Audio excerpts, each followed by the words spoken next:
Dude, thank you so much for hanging out with us. Huge fans. Me personally, I can still transport myself back to hearing Bullion on a Punkorama CD.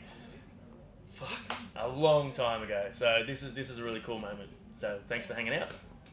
Pleasure to be here. So, first time back in Australia for a while. Like reception good? You having fun?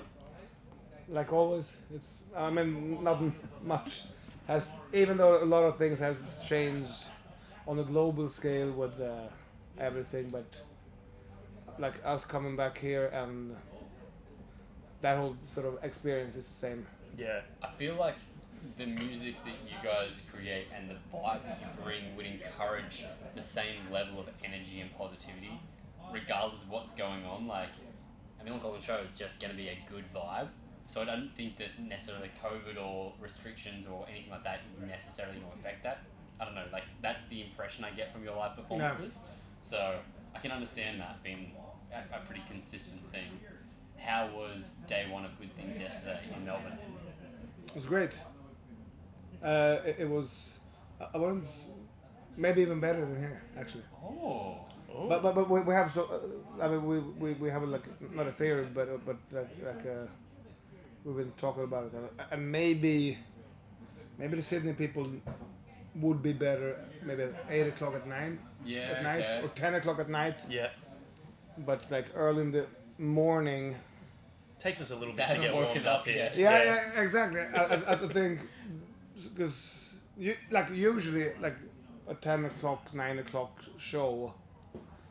Sydney, like lately would be like 10, 15 years. Yeah. I think Sydney we've been having like more energetic shows. Yeah, okay. I think you actually have.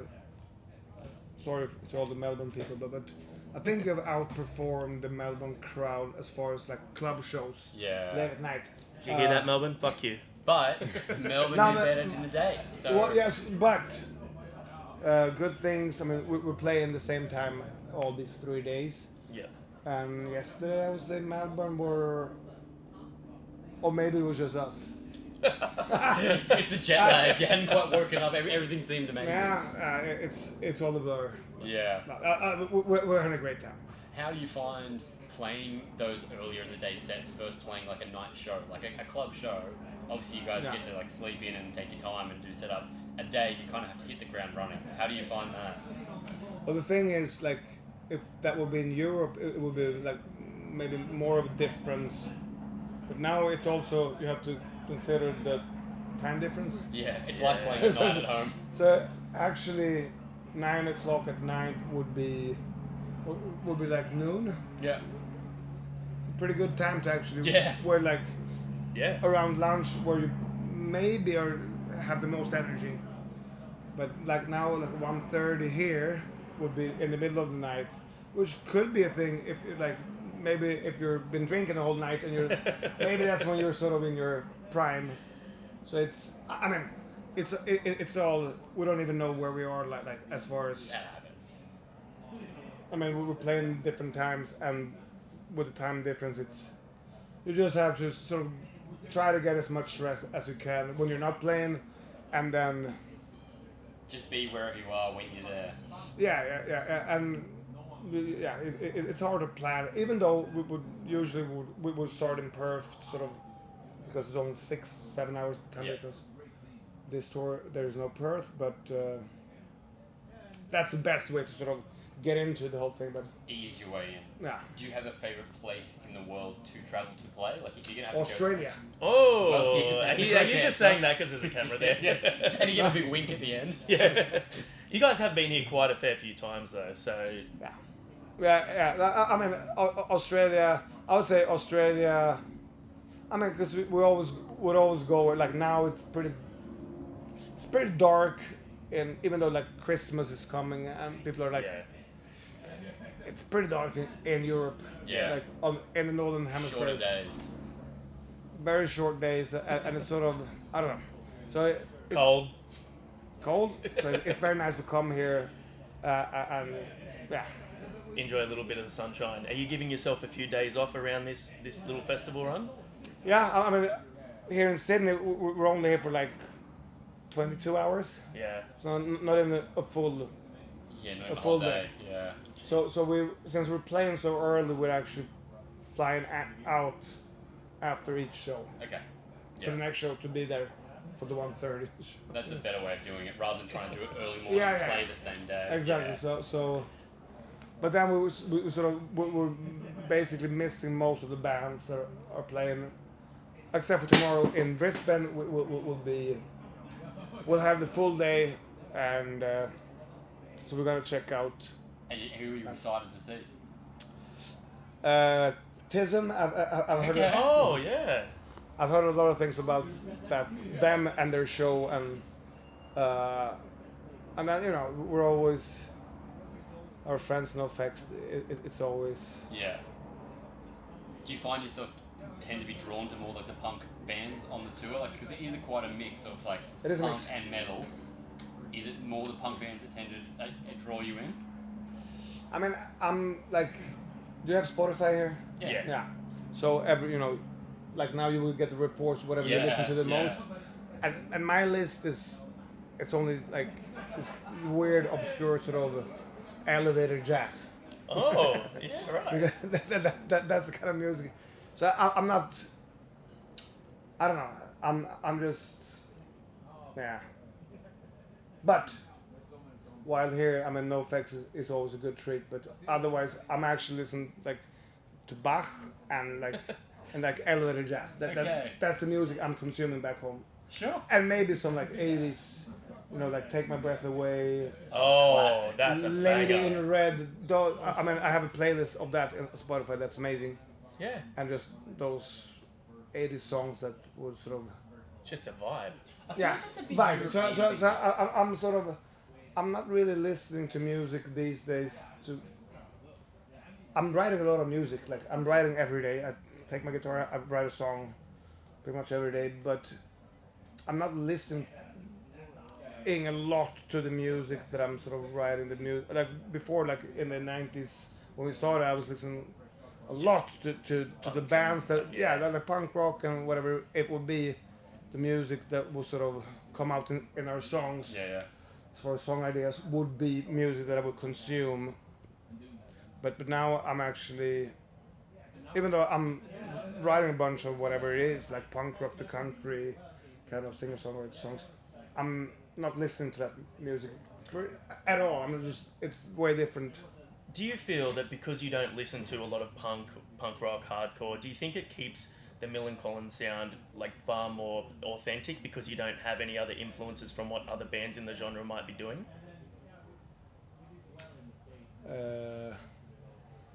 Maybe, but I mean, we've been doing this so long that we know, like, when I write music, whatever. I mean, I'm basically writing melodies, so those melodies could go country, they could go, or they could go like skate punk. Yeah. Yeah. So it's, yeah. So Do you think that's more to do with like, when you guys write, you write as a band? Is that the band's like contributing effort if they come bring your melody and turn it into more of a MILLENCOLLIN sound? yeah, I mean, whatever. Like Matthias in our band is sort of the producer. I'm more of the sort of the writer. So we're like a good combination. So whatever, if I would be sort of far out, he will get the melody and sort of turn it into, sort of force it into a punk rock song, Yeah. even though it would be sounding completely different when I was sending sort of my demo, Yeah, my okay. whatever rough demo. So I'm sort of trying. I'm basically like sending him acoustic versions of my songs, Yeah. Okay. It's a way to do and it. yeah. All right. Well, we'll finish off. We won't keep you too Yeah. much longer. But we're going to finish off with something fun. All right. We're going to give you a couple of options, a couple of double options, quick fire questions. And you got to choose which one you'd want out of either of them. Okay? All Is right. it like a 50-50? Yeah. You got to choose one or the other. All right. Would you rather? Metallica or Megadeth? Metallica, All right. Ferrari or Lamborghini? Lambo. Okay. Okay. Oh, actually no. Well, I'm sort of into crypto, and everyone's talking about lava, but for All right. All right. The Clash or the Sex Pistols? the Clash. Okay. Board games or video games? Board games. Nice. All Have you got a right. favourite?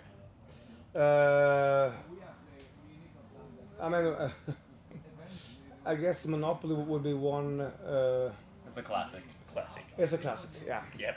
All right. Horror or comedy? I'm always trying to get my kids to watch horror movies with me, but they're like, let's watch horror. You like blood? And like, It's interesting because most parents are trying to not let their kids watch Yeah. horror. no, I'm like, should we watch horror tonight? Like, and they're like, no. Enjoy the years of therapy. Yeah. Yeah, well, All right. Sleep-ins or early rising? I mean, I know the early risings are maybe better for you, but I like the You sleep-ins. gotta love a sleep-in. Lazy fuckers. All right. Yeah, rational is different. Yeah. Blink 182 or Green Day? Ooh, I love both bands. You have to pick. we don't make it That's easy. what makes it hard. No, those are actually two of my favorite bands. And they're, like how they write their songs, sort of, mostly sort of three chords, but in a brilliant way. We've got him. We've got him. Okay, Blink 182. Oh, okay. Why? Yeah, you have to have a reason. Because both bands have done quite well at keeping their sound but progressing. Yeah, I love both bands. And I have big respect for like their songwriting and but we've shared bus with Blink, so I would say that we have a I mean, we actually got them naked in the bus. That sounds about Yeah, right. yeah. Somehow I don't feel like that would be hard. I mean, we were like, okay, guys, you're always talking about all these whatever sex jokes on stage, like back in the 90s. Like, time to get naked and yeah, that's a different story. But we shared bus with them. I played actually "Damn It" on that tour back in '97. Oh, nice. Oh, Live, and that was fun. So Yeah, I mean, that's a good reason right there. Having played Damn It and got them naked. I mean, I got them naked. I played "Damn It," What more do you need? but yeah, both bands. Yeah, Yeah, absolutely iconic bands. Yeah, incredible. yeah, for me. Do we want to finish off with the difficult question, the divisive one? Oh, Yeah, so this is one we ask every band is you're going on stage, you're dry, you're comfortable. Before you walk on stage, you have to put on cold, wet socks or cold, wet underwear. What do you put on? I mean, we were just doing the cold, wet feet. We got it because there's no showers here, so we're trying to get into more comfortable shoes. So we're doing the wet shoes, sort of.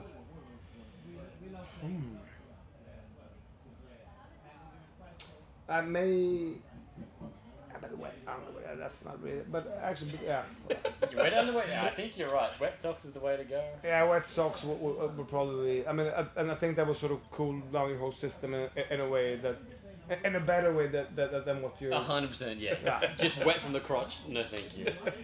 Man, thank you so much for hanging out. We're stoked to have you back in the country. It's been too long. Huge fans. And look, hopefully you guys get to make your way back here for a full headlining tour again in the near future. So if you want to drop any hints. Let's see. Let's find out. in the future. Beautiful. Dude, thank you so much. Huge fans and appreciate your time. Thank you, guys. All right.